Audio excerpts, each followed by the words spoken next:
Cortex ada geotagging, apa fungsinya?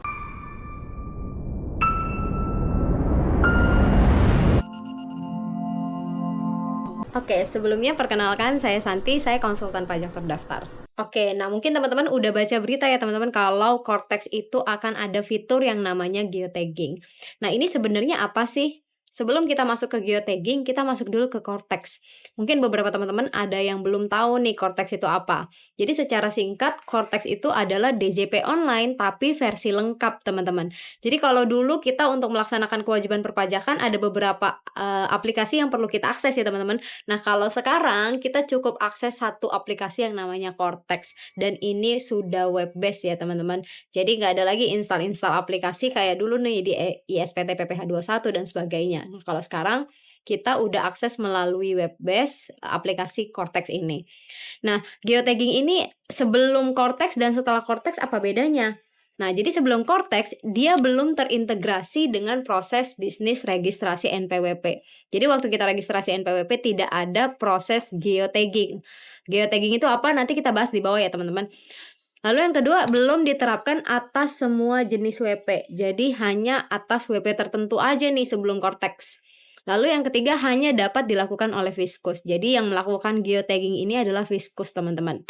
Nah, setelah Cortex akan menjadi seperti apa? Setelah Cortex, ini akan terintegrasi dengan proses bisnis pendaftaran NPWP dan perubahan data. Jadi kalau misalnya teman-teman pas daftar NPWP maupun perubahan data NPWP itu akan ada yang namanya geotagging. Lalu yang kedua diterapkan atas setiap alamat, baik subjek maupun objek pajak. Jadi alamat itu geotagging itu nanti diambil atas subjek maupun objek pajak ya teman-teman. Lalu yang ketiga adalah geotagging dapat dilakukan oleh Fiskus maupun wajib pajak. Jadi yang dulunya hanya dilakukan oleh Fiskus, sekarang bisa dilakukan oleh wajib pajak itu sendiri melalui Cortex. Nah, geotagging ini muncul di 4 proses bisnis, teman-teman. 4 proses bisnis. Yang pertama ada pendaftaran wajib pajak orang pribadi. Jadi saat teman-teman daftar sebagai wajib pajak orang pribadi, nanti akan diambil lokasinya teman-teman, geotaggingnya gitu ya. Lalu yang kedua ada pendaftaran wajib pajak badan. Lalu yang ketiga adalah pengukuhan PKP. Yang keempat adalah penghapusan NPWP badan maupun orang pribadi. Geotagging itu apa sih teman-teman? Jadi teman-teman mungkin pernah ambil foto nih, ambil foto yang di dalamnya ada titik lokasinya. Itu yang namanya geotagging ya teman-teman. Jadi geotagging itu adalah proses pemberian titik koordinat pada foto yang kita ambil. Jadi nanti ada lintangnya dan ada bujurnya. Nah, koordinat ini digunakan untuk menentukan lokasi si media itu. Jadi foto ini kita ambil di mana, maka titik koordinatnya akan ada di titik tersebut gitu. Jadi apa hubungannya nih sekarang dengan Cortex? Nah, ini ternyata geotagging kan kita ngomong tadi ada sebelum Cortex. Karena memang geotagging ini sudah dituangkan di surat edaran teman-teman. Ternyata udah ada surat edarannya nih. Yang pertama ada di surat edaran nomor 8 tahun 2015, yang kedua surat edaran nomor 48 tahun 2015, dan yang terakhir ada surat edaran nomor 3 tahun 2016. Nah, sekarang kita buka nih teman-teman. Surat edaran nomor 8 tahun 2015 dulu nih teman-teman. Jadi di surat edaran tersebut ada yang namanya kegiatan ekstensifikasi. Jadi kegiatan ekstensifikasi ini adalah perluasan, kalau kita secara harfiahnya dia perluasan lahan gitu teman-teman.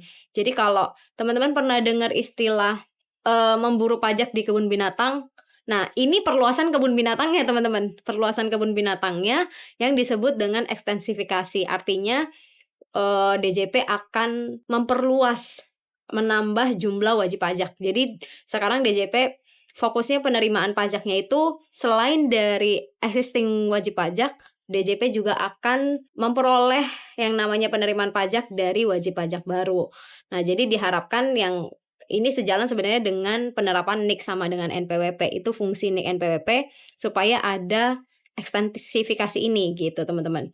Jadi kalau kita lihat pembentukan peta digital atau pemeliharaan basis data peta digital dan atau pendataan atau pemetaan objek dan atau wajib pajak melalui pengambilan titik koordinat. Jadi dari situ kita didata nih teman-teman. Jadi wajib pajak ini ada di area mana gitu. Lalu di surat edaran yang kedua nomor 48 tahun 2015. Nah, ini juga sama sebenarnya kegiatan pemetaan lokasi wajib pajak orang pribadi maupun badan serta objek pajak PBB nih teman-teman. Jadi pajak bumi bangunan melalui geotagging. Jadi fungsinya itu tadi sebenarnya supaya DJP tahu nih posisi si wajib pajak. Tapi apakah ini akan real time? Kita nggak tahu ya teman-teman. Karena kita belum implementasi si Cortex itu. Nah, jadi kesimpulannya apa sih? Jadi geotagging ini sebenarnya untuk kegiatan ekstensifikasi yang tadi perluasan lahan ya teman-teman. Kalau di perkebunan kita ngomongnya perluasan lahan, kalau di DJP mungkin kita sebut dengan penambahan jumlah wajib pajak baru gitu ya. Nah, ekstensifikasi ini sejalan dengan diberlakukannya NIK dan NPWP. Dengan NIK menjadi NPWP, maka dengan mudah KPP mendapatkan informasi mengenai wajib pajak maupun calon wajib pajak. Kenapa disebut calon wajib pajak? Karena mungkin saja pemilik NIK tersebut sebelumnya belum punya NPWP. Sehingga dengan NIK menjadi NPWP, DJP mempunyai data sehingga bisa ditarik nih apakah orang tersebut, pemilik NIK tersebut sudah layak menjadi wajib pajak. Artinya sudah memenuhi kriteria objektif dan subjektif untuk menjadi wajib pajak. Sehingga dengan adanya geotagging ini, DJP dapat mengidentifikasi keberadaan wajib pajak. Itu aja teman-teman penjelasan dari saya. Sampai ketemu di video selanjutnya.